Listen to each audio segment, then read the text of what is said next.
कहानी उन आम घरों की है जहां खाने वाले तो कई, लेकिन कमाने वाला एक मर्द ही होता है। बावजूद इसके उससे उम्मीदें कम नहीं होती। देखिए जी, सामने वाले वर्मा जी कैसी अच्छी तरह से सफाई करते हैं छुट्टी वाले दिन अपने घर की, और एक आप हैं। अरे यार, उनके पास कार है, ऑफिस पास में है और हफ्ते में 2 दिन की छुट्टी होती है, तो फर्क तो पड़ता है ना। मेरी तो शादी ही गलत हो गई। अरे कोई मस्त लड़का मिलता, कमाता भी, घुमाता भी, घर के कामों में भी मदद करता, लेकिन नहीं जी, हमारे वाले को तो कमाने से फुर्सत ही नहीं, और कमाई भी ऐसी कि कोई जरूरत पूरी ही नहीं हो रही है। सुनील बेचारा शीना को देखकर सोचता है कि शीना सही कह रही है। देखने में सुंदर है, घर का सारा काम कर लेती है, उसे तो कोई भी अच्छा लड़का मिल सकता था।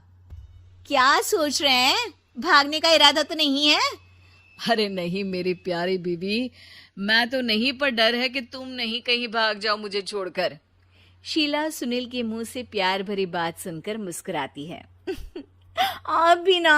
सुनील एक दिन ऑफिस से घर आता है कि तभी शीना कहती है, सुनिए जी, वो मेरी सहेली आई थी, सारा दिन वो लोग यहीं थे, अब जा रही थी तो मैंने कहा नहीं नहीं, मेरे पति छोड़ आएंगे ना तुम्हें, तो रोक लिया मैंने।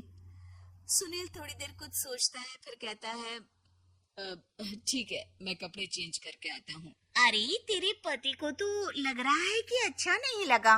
अरे नहीं नहीं, ऐसी कोई बात नहीं है, रुको मैं अभी उन्हें घर के कपड़े देकर आती हूँ। शीना अंदर जाती है जहाँ सुनील पलंग पर लेटा होता है। अरे क्या मजाक है, वो कह रही है कि आपने मुंह बना लिया। सही तो कह रही है, सुबह से अब ऑफिस से लौटा हूँ, एक कप चाय का तो पूछा नहीं।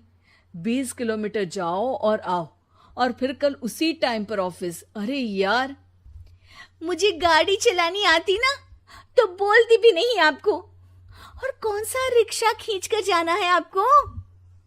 सुनील अब क्या बोलता। रात देर से आता है और सो जाता है। अगले दिन शरीर दर्द हो रहा है। अरे तो मत जाओ ना ऑफिस, चलते हैं ना मार्केट घूमने, फिर पिक्चर देखेंगे और रात में खाना खाकर घर वापस। सुनील जब सारे दिन की थकान वाला शेड्यूल सुनता है तो वो सीधे सीधे ऑफिस के लिए तैयार हो जाता है।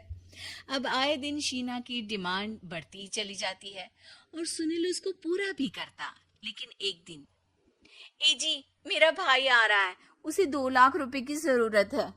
हाँ तो मैं क्या करूँ शीना, मेरे पास इतने रुपए नहीं है। हाँ हाँ पता है नहीं है, लेकिन किसी से लेकर तो दे सकते हो ना। अरे मैं किससे मांगू, मेरे तो जानने में भी कोई नहीं है जिसके पास इतनी बड़ी रकम हो। तभी वहां शीना का भाई शीनू आ जाता है। जीजा जी कैसे हैं आप? अब मैं ठीक हूँ शीनू, अचानक इतनी बड़ी रकम की जरूरत कैसे पड़ गई? अरे जीजा जी, वो बिजनेस शुरू किया ना, तो उसके लिए पैसे की जरूरत है, काफी हो चुका है, थोड़ा पैसा बचता है तो मैंने सोचा आपसे ले लो। अब देखो, मेरे ऑफिस में कुछ लोग हैं जिनकी सेविंग अच्छी है, मैं उन लोगों से बात करके देखता हूँ। सुनील ऑफिस से किसी से पैसे लेकर शीना को दे देता है। शीना वो पैसा भाई को दे देती है 2 महीने बाद। अरे यार शीना, वो ऑफिस वाला आदमी अपने पैसे मांग रहा है, कैसे दूं? अपने भाई से बोलो ना पैसे दे दे।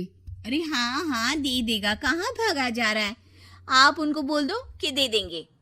थोड़े दिन बाद, शीना, वो आदमी मुझसे आज भी पैसे मांग रहा था यार, मैं तंग आ गया हूँ।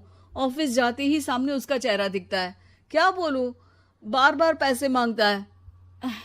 अच्छा मैं शीनू को फोन लगाती हूँ, बात करके देखती हूँ। शीना भाई को फोन करती है, लेकिन वो फोन उठाता ही नहीं।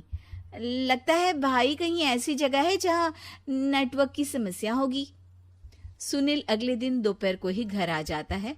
उसका चेहरा उतरा और परेशान सा होता है, वो रोने लगता है। अरे क्या हुआ जी? आप इतना परेशान क्यों हैं? सब ठीक तो है ना? अरे नहीं शीना, कुछ ठीक नहीं है, मैं ठीक नहीं हूँ। तुम्हारे भाई के लिए मैंने जो पैसे लिए थे, उस आदमी ने आज भरे ऑफिस में सबके सामने मेरी बेइज्जती कर दी। सबके सामने आज मैं कर्जदार बनकर खड़ा था। मैंने हर वो प्रयास किया घर चलाने के लिए जो मैं कर सकता था, लेकिन अब नहीं होगा। वो फिर रोने लगता है। अरे आप तो औरतों की तरह रो रहे हैं, मर्द हैं आप। क्यों? आदमी के सीने में दिल नहीं होता, या फिर वो इंसान नहीं मशीन होता है? अरे मैं थक चुका हूँ शीना, तुम समझती क्यों नहीं? मैं भी शारीरिक और मानसिक रूप से थकता हूँ। मैं भी आराम करना चाहता हूँ, सुकून चाहता हूँ। मैं अब कुछ नहीं कर सकता। कुछ नहीं। वो बैठ जाता है। शीना पति को हैरान परेशान देखकर चुप हो जाती है। अगले दिन, सुनिए, ये लीजिए 2 लाख रुपए, उस आदमी को दे दीजिए और बोल दीजिए कि आज की बात किसी को पैसे के लिए बेइज्जत ना करे।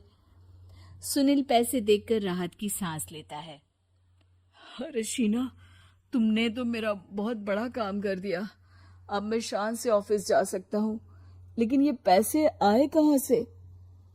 ये पैसे मैंने अपने गहनों को गिरवी रख कर लिया है। तुम ठीक रहो, निश्चिंत रहो, मैं बस यही चाहती हूँ। मुझे माफ करना, पर अब मैं समझ चुकी हूँ कि मर्द को भी दर्द होता है।